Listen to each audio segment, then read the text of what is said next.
In the several months that I had shared the Baker Street lodgings with Sherlock Holmes, I was consistently amazed by the indefatigable energy he poured into his never-ending war on crime. But my physician's eye could see the strain that perhaps another wouldn't have noticed. Thus it was one morning that I prevailed upon him to join me for a day in the country. All seemed tranquil at first, but I was to learn, as I did in later years, that when Sherlock Holmes did not seek trouble, it often sought him.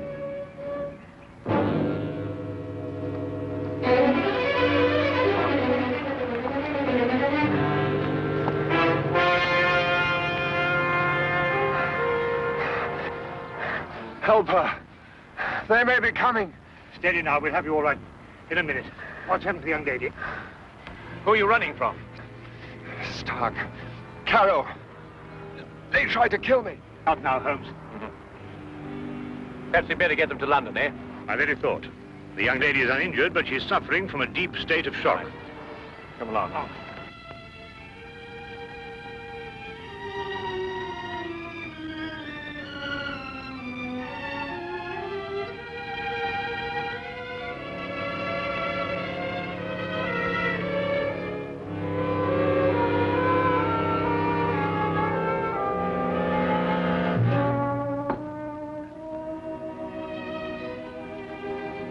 Drink this, will you?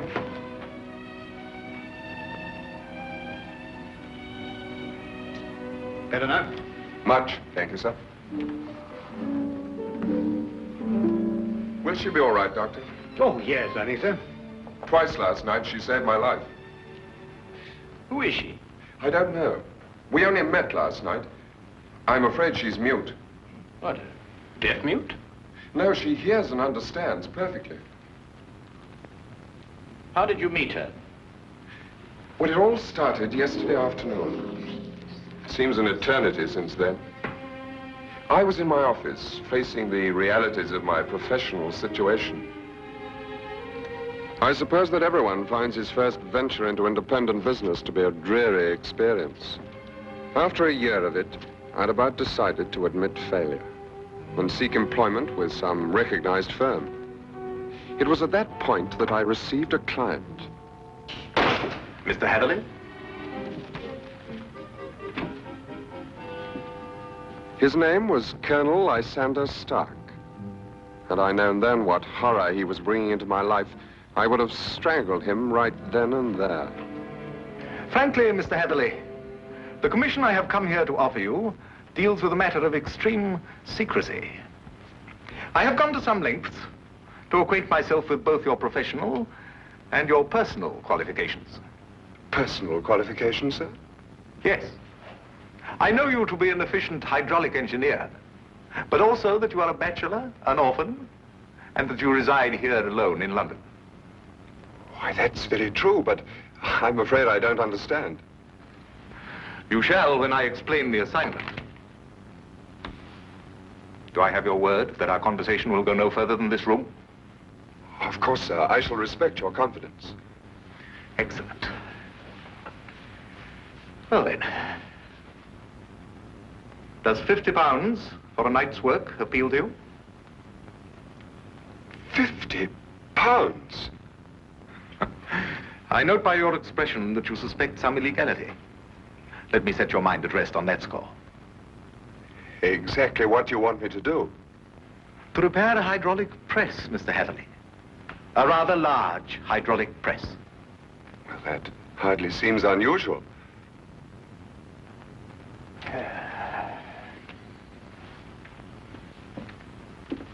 For some years, I have owned a small place in the country just outside London. Recently, it has come to my attention that the land contains a vein of something commonly called fuller's earth. I trust you are familiar with the term. But ore is dug out of the earth. Why should you need an hydraulic press? I'm a businessman, Mr. Haterley. Undoubtedly, the land surrounding mine contains more of such wealth. I hope to use the income from my own discovery to purchase my neighbor's land cheaply before he discovers its hidden wealth. I see. If my neighbor were to suspect what wealth he treads on daily, he would never sell at any price. It's quite clear now. You use the press to mold the dug earth into some innocent form so that you can dispose of it without suspicion. Precisely. Very ingenious. There's a fortune down there. A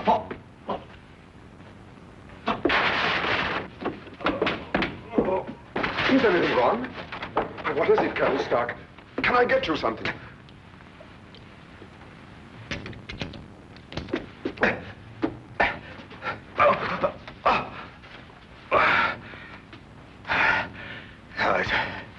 It's all right. My heart. I oughtn't to get too excited.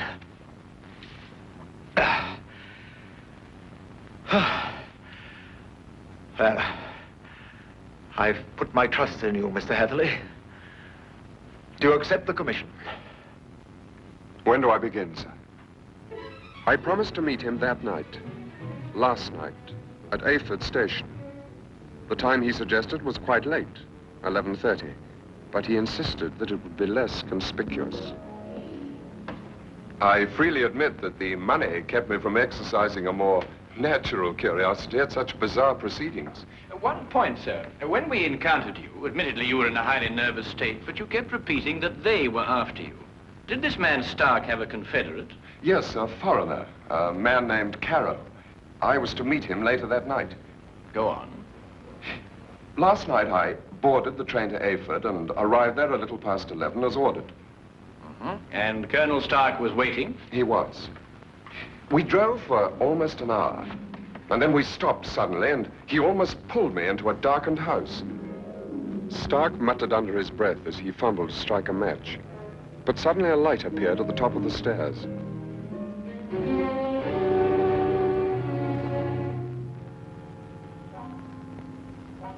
It was the first time I saw this young woman, gentlemen. Even in the poor light, beauty and fear were sharp in her face.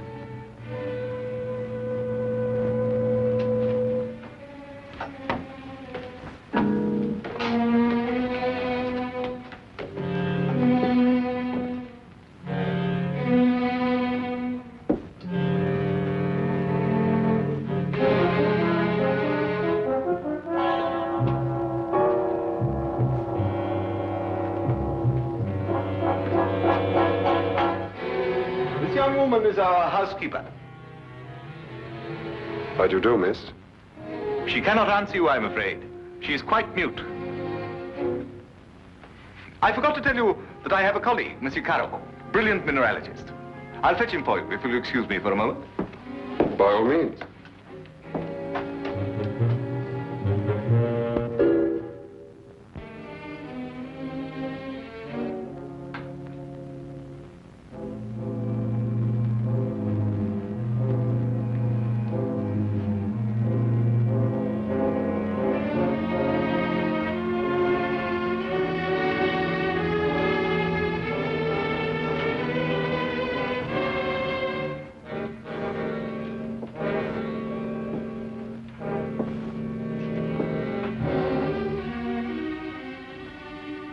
Is there anything wrong?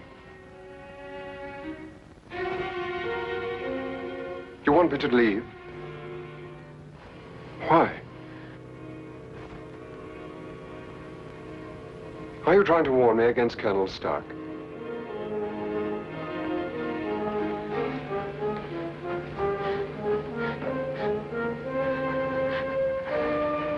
But why should I fear Colonel Stark? I only met him this afternoon.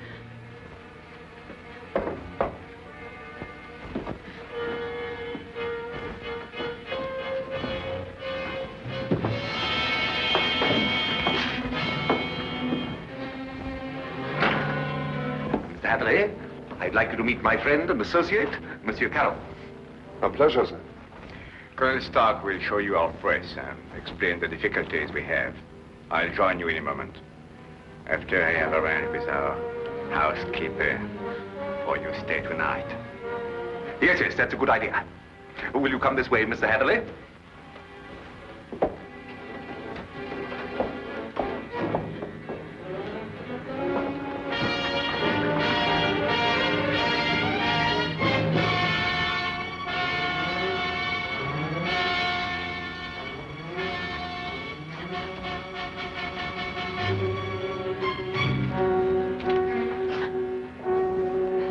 I thought you have learned better, my dear.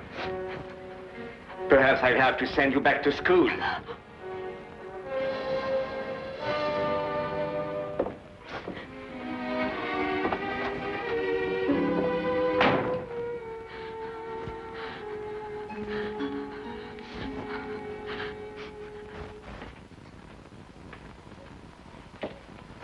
Yes, in principle, this is the standard hydraulic press. Though I must say I've seen few as large. Indeed. And so it does the work of 4 ordinary presses. I think I told you that time is my greatest foe.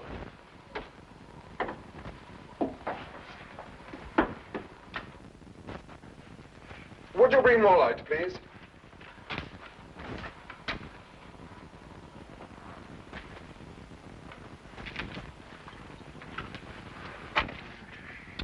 Wood. Concrete would have given you more support. Are these walls reinforced from the outside? Ah, Bruno.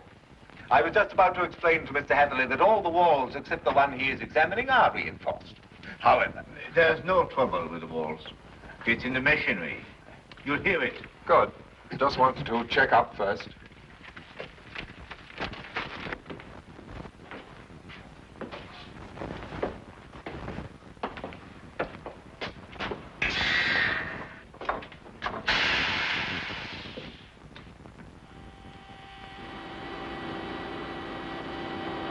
Now listen.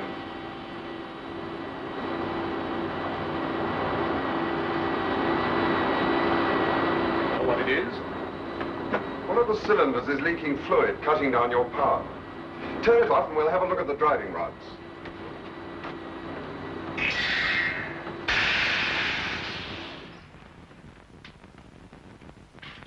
I knew what I was after, and the rest proved to be no problem. Of course. You knew by then the true purpose of the press. Not quite. Although I was sure it was not for making dirt brick molds. Much too large for that. But they'd lied to me so blatantly, I thought it best not to call them on it right off. Well, what were they using the press for? Fairly obvious. They are counterfeiters. They use the press to form the amalgam that takes the place of silver. So I learned during the night. It was naive of me to assume that everyone but myself was asleep, but I did.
It's amalgam, Mr. Haterley.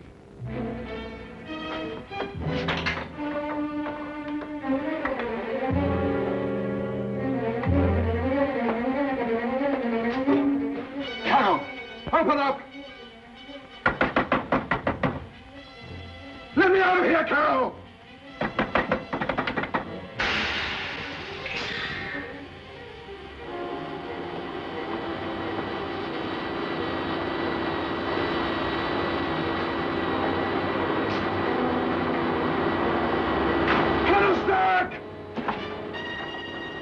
No one knew better than myself what that sound meant.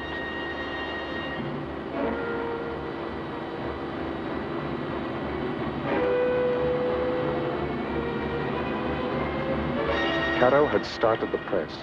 Within minutes, that cold ceiling would be down with a force capable of grinding me to a shapeless pulp. And there was no way in the world I could stop it.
You will come with me.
What is this?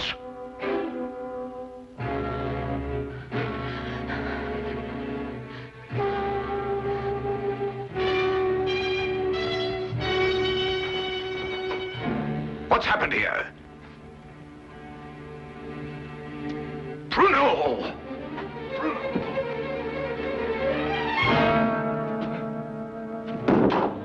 No. No.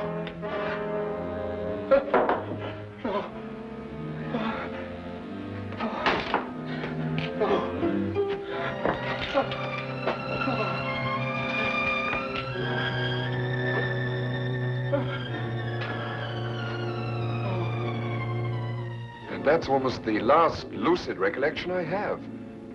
I remember carrying her outside and plunging ahead into the darkness. Then you have no memory of going through the woods? Almost none. The next thing I remember, you and Dr. Watson were bending over me. Are you all right? She screamed. Did you hear her? Yes, quite clearly.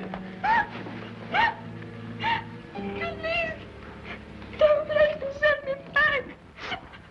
I can't bear it. There now. Brandy, Holmes, will you? There. That's right. You'll be all right. Here, drink this, will you? Now, Spencer. Now, tell me, do you know this gentleman? Yes, Mr. Haterley. Oh, you can speak. Oh, why last night did you pretend? I wasn't pretending. I've been unable to speak for a year. Excuse me, Miss, Connors. Ruth Connors. Miss Connors. I gather that the events of last night gave you a shock, rather like a shock you received a year ago. Yes. When I saw the gun in Colonel Stark's hand, and it was pointed directly at me, a year ago, another young man visited us to fix the hydraulic press. I see. What do you know about this other young man? I was standing there, watching, when all of a sudden Colonel Stark fired his gun straight into the other young man's face. Why didn't you go to the police? I did. But first I must tell you that Mr. Carew is my uncle and guardian. He's my only living relation. And when I witnessed the murder, he fell upon me, repeating over and over, "You must never say a word. You must never say a word." But the first opportunity I had, I ran to the police. What did they do? Nothing. Because from that moment to this, I've been unable to utter a sound or speak a word. It was as though my throat was frozen up. Incredible. I have heard of this before. The worst of it was, my uncle learnt of my attempt to inform on him and had me committed to Bedlam. The insane asylum?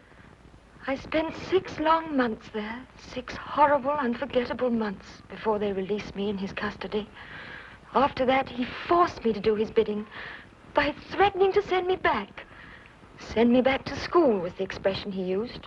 Why, that's horrible. Very. And I think it's time we called in our old friend, Inspector Lestrade. If only to deal with this man, Carew.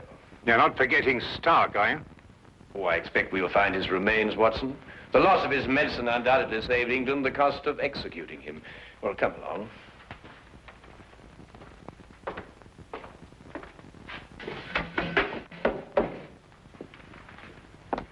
Now that young Mr. Haterley tells us about neglecting the candle while he made his escape, I can place the blame for the fire. You sure it was Colonel Lysander Stark whose remains you found here? No doubt. Several articles of authentic identification, no doubt. Anything else? No, Inspector. Sorry. All right, thank you, Constable. Now where's Holmes got himself to? He just went down to the station. He said he'd be back in a minute. Look here, if Holmes thinks he can do... I'm sorry to keep you all waiting. Well, everything's settled, Lestrade? About as settled as it's likely to be. Stark's dead. Carrow's escaped. The only thing now is to go back to London and put out an alarm for him. Oh, dear. Now, tell me, what about the money? What money? Well, you know, the money they were making, the counterfeit. Have you found any? Well, no.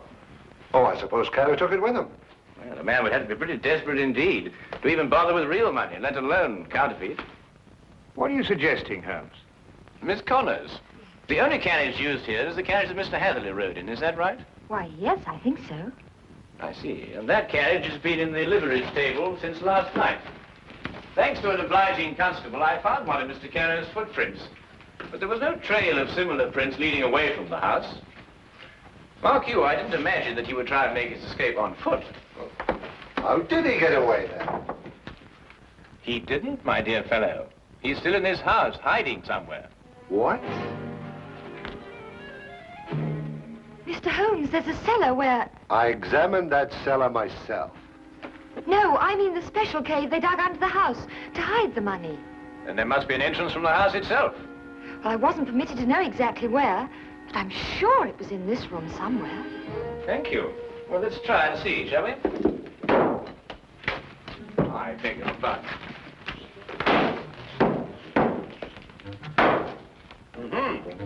What have we got here?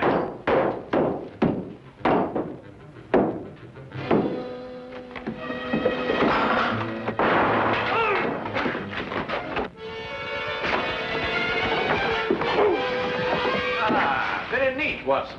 Oh, there wasn't anything to it. Now then, what have we got here? Oh, just nicked me, Doctor. Nothing serious. Well, we'll have a look at it anyway. Hold on. Some of you may lend a hand in here. That's that. I don't believe you'll have any more trouble with Mr. Carew. This has been a nasty business all round. I've lost my £50 fee, been roughed up, but it could have been worse, I suppose. A good deal worse, my friend. For example, I believe this is yours.